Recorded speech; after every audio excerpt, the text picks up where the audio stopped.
दोस्तों, मुख्य चुनाव आयुक्त ज्ञानेश कुमार का सूट देखकर आज एक बात समझ में आ रही थी कि लग रहा था दोस्तों कि टेलर भाई साहब आज ही चुनाव आयुक्त को सूट दिलाकर लाए हैं। बहुत ही शानदार सूट पहन के आए थे, एकदम चमक रहा था।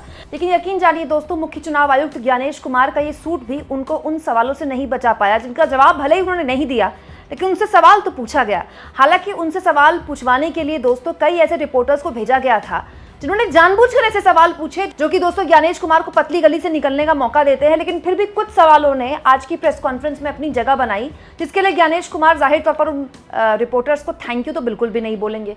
उनमें से एक है दोस्तों संजय शर्मा का सवाल। संजय शर्मा वरिष्ठ रिपोर्टर हैं, बहुत सीनियर पत्रकार हैं, आज तक के पॉलिटिकल कवर करते हैं, सुप्रीम कोर्ट भी कवर करते हैं। आपने कई बार इनको टीवी में देखा होगा। इन्होंने एक सवाल पूछ लिया जिसको बीच में ही ज्ञानेश कुमार ने टोक दिया। भाषा की बात याद दिलाने लगे ज्ञानेश कुमार संजय शर्मा को। संजय शर्मा की भाषा अगर आप सुनेंगे तो आपको हालांकि इन भाषा में ऐसा दिखाई नहीं देगा, लेकिन दरअसल संजय शर्मा बड़े अच्छे से महाभारत का जिक्र करते हुए ज्ञानेश कुमार को एक सवाल पूछ रहे थे कि क्या ऐसा तो नहीं कि आप सरकार को एक तरह से प्रोटेक्ट करने की कोशिश कर रहे हैं। लेकिन ये बात ज्ञानेश कुमार झेल नहीं पाए। जरा आप सवाल सुनिए दोस्तों संजय शर्मा का, उसके बाद डिसाइड कीजिएगा कि क्या इसमें ऐसा कुछ था जिसकी भाषा में दिक्कत हो सकती है। सर, संजय शर्मा आज तक से मेरा सवाल यह है कि आयोग ने राहुल गांधी से कहा कि वो हलफनामा दे, उसके बगैर कार्रवाई नहीं होगी। बीजेडी ने सवाल उठाया है, बीजेडी ने 2024 के लोकसभा चुनाव के पहले। सुन नहीं पाया, जरा दोबारा बोल दीजिए। संजय शर्मा आज तक से हूं। मेरा सवाल, आयोग नया जरूर है, सवाल पुराना है, लेकिन सवाल उससे जुड़ा है क्योंकि आप भी आरपी एक्ट की दुहाई देते हैं और संविधान की।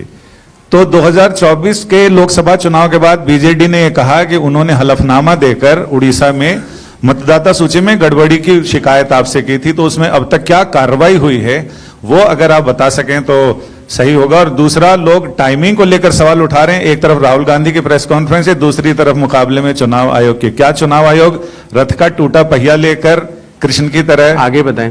जी जी। हाँ, भाषा देखिए, भाषा अच्छी रहे तो अच्छा लगता है दोस्तों। इसके अलावा एक और बहुत ही शानदार सवाल पूछा गया, और वो पूछा गया प्रणजॉय गुहा ठाकुर द्वारा। प्रणजॉय गुहा को आपने कई बार टीवी पर देखा होगा दोस्तों, कई बार इनके इंटरव्यूज़ देखे होंगे, इनके आर्टिकल्स पढ़े होंगे। पब्लिशर हैं प्रणजॉय गुहा, इस बहुत कॉलमिस्ट कह सकते हैं आप इनको, एनालिस्ट कह सकते हैं, बहुत ही जागरूक नागरिक देश के।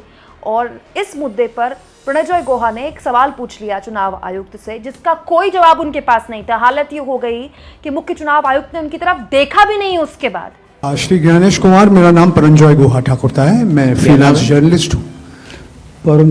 Paranjoy Guha Thakurta. Sir, few questions.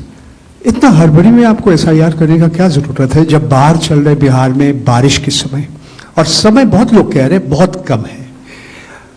आपको सुप्रीम कोर्ट ने आदेश किया 14 तारीख के दिन, आपको मशीन रीडेबल जो 65 लाख लोग का नाम नहीं है तो आपको देना पड़ेगा। इससे पहले आपने क्यों नहीं दिया? आखिरी सवाल है कि महाराष्ट्र में जो 40 लाख नया वोटर आए हैं, और लोग कह रहे हैं कि पहला बार महाराष्ट्र के इतिहास में, भारतवर्ष के इतिहास में वोटर ज्यादा और 18 साल उम्र के लोग कम, और 5 बजे के बाद बहुत लोग वोट दिया। तो ये सारे जवाब मुख्यमंत्री देवेंद्र फडणवीस दे रहे हैं, राजनीतिक दल का नेता दे रहे हैं। चुनाव आयोग अभी तक खामोश थे, क्यों? दोस्तों, इसके अलावा एक और पत्रकार ने बहुत शानदार सवाल पूछा कि आपके लिए इंपॉर्टेंट क्या है, जो शिकायत कर रहा है वो या जो शिकायत मिली है वो? क्या आप नहीं समझ रहे हैं कि चुनाव आयोग के ऊपर किस तरह के सवाल उठ रहे हैं? मेरा नाम मुकेश कुमार सिंह है, मैं एक फ्रीलांस जर्नलिस्ट हूं। मैं आपसे जानना चाह रहा हूं कि इस बात का ग्रेडिंग कैसे की जाएगी कि जो अभी आपने उदाहरण देके बताया कि ईपीआईसी में एक आदमी नाम डुप्लीकेट करेगा, जब तक आपके पास कोई यूनिक फीचर नहीं होगा। जैसे आधार के मामले में बायोमेट्रिक्स एक यूनिक फीचर का काम करता है हर इंडिविजुअल के लिए ना, उसी तरीके से अगर आप ईपीआईसी से इसको नहीं जोड़ेंगे तो ये संभव ही नहीं है कि आप कभी जिंदगी में डुप्लीकेसी को चेक कर पाए, चाहे कितने एफर्ट्स कर ले। यहां आपको टेक्नोलॉजी की ही मदद लेनी पड़ेगी, मैनुअली ये ह्यूमनली पॉसिबल नहीं है। और इसी से जुड़ा हुआ सवाल ये भी है कि जब इस तरह की चीजें हमारे सामने आती हैं, यानी डुप्लीकेसी को चेक करने की, वही डुप्लीकेसी हमारे सामने जब वोटर लिस्ट में सामने आती है तो एक नया बखेड़ा खड़ा होता है। आप चुनाव आयोग के सामने सबसे इंपॉर्टेंट चीज यह है कि अगर किसी चीज की शिकायत की जा रही है तो क्या चुनाव आयोग सबसे पहले शिकायत की जांच करने पे जोर देगा या शिकायतकर्ता कौन है उसकी जो है वो कलई खोलने पे जोर देगा? ये एक ऐसी सवाल, एक कॉन्स्टिट्यूशनल इंस्टीट्यूशन पे इस तरह का दाग भी लगना अपने आप में शर्मनाक है। यानी अगर उससे आप हमें बचाइए, इस देश को तो बचाइए, इस डेमोक्रेसी को बचाइए, हम आपसे ये उम्मीद करते हैं। दोस्तों, आप इन तमाम सवालों पर क्या जवाब आया ज्ञानेश कुमार का, आप खुद सुनिए और उसके बाद तय कीजिएगा क्या इन सवालों के साथ जस्टिस हुआ। दरअसल एसआईआर ही तो है जो इन सारे आरोपों का जवाब है। अगर एसआईआर में सब लोग मिलकर, सारी राजनीतिक पार्टियां मिलकर अगर मतदाता सूची को शुद्ध बनाने के लिए, राजनीतिक उद्देश्यों से परे जाकर राष्ट्र निर्माण के लिए, राष्ट्र सेवा के लिए अगर मतदाता सूची को शुद्ध बनाने के लिए काम करना चाहें तो आज भी बिहार में 15 दिन बाकी हैं और चुनाव आयोग उन सभी का शुक्रगुजार रहेगा जो मतदाता सूची शुद्ध करने के लिए अपना योगदान देंगे। ये बात कही गई कि किसी एक राज्य से, उड़ीसा से या उत्तर प्रदेश से कुछ शिकायतें की गई। बात वहीं की वहीं है।